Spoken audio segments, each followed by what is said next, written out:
use the following sentence. I want to have a big house. No one cares. I want to be rich so I can retire my parents. Weak word. I want to be pampered for the rest of my life. No one cares. I want a nice car. Who cares? I want to have a house in the corner lot. Want has zero weight behind it. One has power, the other has no power. Welcome to Philosopher Insights, the podcast that delivers wisdom in minutes a day that you can put into practice daily and strive to master over a lifetime. The podcast committed to sharing ideas that encourage you to bridge the gap between who you are today and the person you aspire to be in the future. Hi, my name is Herb Lamba, and welcome to my podcast, where I will share practical insights from the world's best authors. Knowledge isn't power. Applied knowledge is. The quest to become the best version of you starts right now. Hi, everyone. Welcome back to the Philosopher Insights podcast. Today, I'm sharing a timely message from Patrick Bet-David because he shares a message about our words and our commitments. Patrick is an expert in business, leadership, and entrepreneurship. He believes that the difference between saying, I want something, and I will do something, can make all the difference in our lives. For example, many people may say, I want to lose 15 pounds in 2023. But Patrick suggests that we encourage people to change the quality of their language to, I will lose 15 pounds in 2023. This small shift in wording represents a much deeper level of commitment. But the question is, why are we so reluctant to use this kind of language, both when speaking with other people and when making commitments to ourselves? I will let Patrick explain. Here is Patrick Bet-David. Does anybody know why we're so scared of declaring our intentions? Anybody knows why we're scared of it? Why are we scared of it? Now we have to what? We have to do it. So watch what happens with my son the other day, my 8-year-old son. I got my 8-year-old son and my 10-year-old son doing jiu-jitsu right now. So I take these guys to this place and they're doing jiu-jitsu and they're going at it and they're getting their asses handed to them by everybody, left and right. Tournaments, losing, and it sucks, right? Finally, they're starting to make progress and they're getting stripes. Every time they get a new stripe, it's $10. If they change their belt, it's $50. If they win a tournament, it's $100. So then they come to the house and they're training with each other and I put them in the club room and we get a small audience of 10 people and I say, go. And they go, shake hands. And then they go at each other. Next one's on the ground crying. The other lip is bleeding. No joke, guys. At the house, it's a bad situation sometimes, but it's great for TV. It's great for TV. So my dad sits there. He's like, oh, you push a little too hard. I said, it's okay. They can stand up. You gotta stand up. Okay, I'm going to stand up. So one moment, Dylan and Tico are fighting. They're going back and forth. And Dylan is up 7-0. And Tico doesn't care about borrow. Tico's up 7-0. And I look at Tico and I say, Tico, you going to let him beat you? And Tico does. If you challenge him, he'll respond. One more time, Daddy. They go one more time. They go one more time. Tico beats him. So it's 7-1. And Dylan tapped out on this one. I said, Dylan, you going to tap out? You going to tap out? Do you remember the conversation we had at that one jiu-jitsu tournament, quitting? Because we had this tournament that something happened and we took notes in my phone on exactly what happened afterwards. We take notes every time they have a tournament. So then Dylan comes back and they're going at it again. Now, Tico goes on a 6-game win streak. So it's now 7-6. They're sweating, wet, craziness. And then in one situation, Dylan decides not to tap out. And Tico takes advantage of the situation, goes a little too much. And Dylan gets up, he's crying. I said, why are you crying? I didn't want to tap out, but it hurt. I didn't want to tap out. I'm like, wow, this kid's getting tougher. So watch what happens. 4 weeks ago, we're sitting there, and I like to talk to these guys. And Dylan says, Daddy, so what's that? He says, I will be the greatest fighter in the world. I said, what'd you say? I said, say it one more time. I said, I will be the greatest fighter in the world. So I said, did you guys hear what he just said? He says, yeah, he will be the greatest fighter in the world. I said, let's go for a walk. So we're talking. You will be the greatest. Dad, I will be the greatest fighter in the world. So, okay, cool. So we're talking what it takes and all this other stuff. Why did you want to think about this?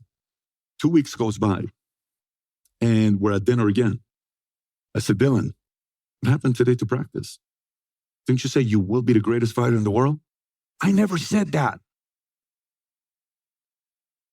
I said, okay, the conflict you're going to have with me is what? When you declare and then you get scared. That's the only way you'll have conflicts with me. Don't declare if you're not committed to it and you're just excited for a moment. So he says, I never said that. I said, Dylan, you said you will be the greatest. I never said that. I said, I want to be the greatest fighter. I said, no. Nope. You said will. You didn't say want. You said you will. There's a big difference. I never said will. I said want. So this is the best part about having kids that call each other on. Pico says, no, Dylan, you said will. I'm like, awesome, Pico. Awesome. You said it. Should be quiet. I never said it. I said, okay. So now Dylan's crying, which is beautiful because he's having a moment. I said, let's go for a walk. I said, so what's up? I never said that. I said, Billy, I've said stuff like that, but I got scared. Are you scared? Are you scared? Yeah. Okay. Tell me why. Why did you change it from will to want? He says, well, because Daddy, if I say will, I have to do it. But if I say want, I don't have to do it. 8-year-old kid just broke down the difference between will and want. I'm 43 years old. This guy figured it out at 8 years old. Here's the difference between will and want. Go to you. How many adults use the following sentence? I want to have a big house. No one cares. I want to be rich so I can retire my parents. Weak word. I want to be pampered for the rest of my life. No one cares. I want a nice car. Who cares? I want to have a house in the corner lot. Want has zero weight behind it. Starts with the same letter, same amount of words, 4 letters, same amount of letters, 4. One has power, the other has no power. So for you, this whole word about will and want, what word are you using? Were you afraid to do the video? Why were you afraid of the video? Because God forbid if you go on social media and you say, mark my word, my family will become financially free, and you post that, and you don't, then you delete it, but your friends and family sees it and they laugh at you. You're afraid of being laughed at. So you play safe. You play safe. You don't want to go to these gatherings. This is the difference between will and want. This is the difference between you sitting there saying, one day we're going to win, Mommy.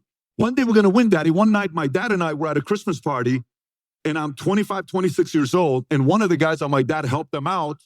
We're hanging out. This is at a Glendale Hills, and the guy starts joking about my dad. I said, I'm sorry, you don't talk to my dad like that. He said, what do you mean? It's just a joke. I don't like that joke. I just don't like that joke. I said, Dad, we're leaving. My dad's like, no, we're not. I said, you're right. You're leaving. We're not leaving. This is a Christmas party. Don't embarrass me in front of my family. I said, Dad, we're leaving. I'm not going to tolerate this kind of stuff. They think we're a joke just because you got a divorce and just because what? They got a degree? I'm not going to tolerate this. Let's go. We're not leaving. We're leaving. We're not leaving. Dad, we're leaving. Let's go. We left. Every single word you can think about, I used on that entire drive home. Here's a promise I made my dad. At that time, I'm not making 6 figures. I'm making $50,000 a year. I said, Dad, they're going to have to kill me. The world's going to know your last name. I guarantee you the world's going to know your last name. That's a declaration. Here's what my dad said. Here you go again dreaming. Here you go. We're a regular family. We're not. Stop saying that. We're not a regular family. We're Bette Davis. We're not a regular family. I don't want to believe this. I didn't say this when I was a millionaire. I said this when I was making $50 a year. It doesn't matter if I say it today. No one cares. What matters is when I said it when I was 22, when I was a nobody. I didn't have a follower on social media. There was no value to him. I didn't have $100 in my account. Nothing at that time.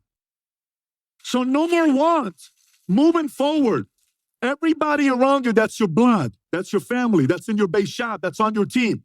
Every time they use the word want, change it. Stop them right there. Can I challenge you? Yes. Let's change that word to will. Change it to will. I will. We will. We will. I will. It's a powerful word. It's a very powerful word. You've been listening to Philosopher Insights with your host, Herb Lamba. If you enjoyed this episode and you'd like to support the podcast, please share it with others, post about it on social media, or leave a rating and review. To go deeper with me, you can register for free at www.philosopherinsights.com for instant access to a growing library of Philosopher Insights, which are 8 to 10 page PDFs plus 20-minute MP3s that break down my favorite insights from the world's best personal development books. To catch all the latest from me, you can follow me on Facebook at Optimal Herb. Thanks again, and I'll see you next time.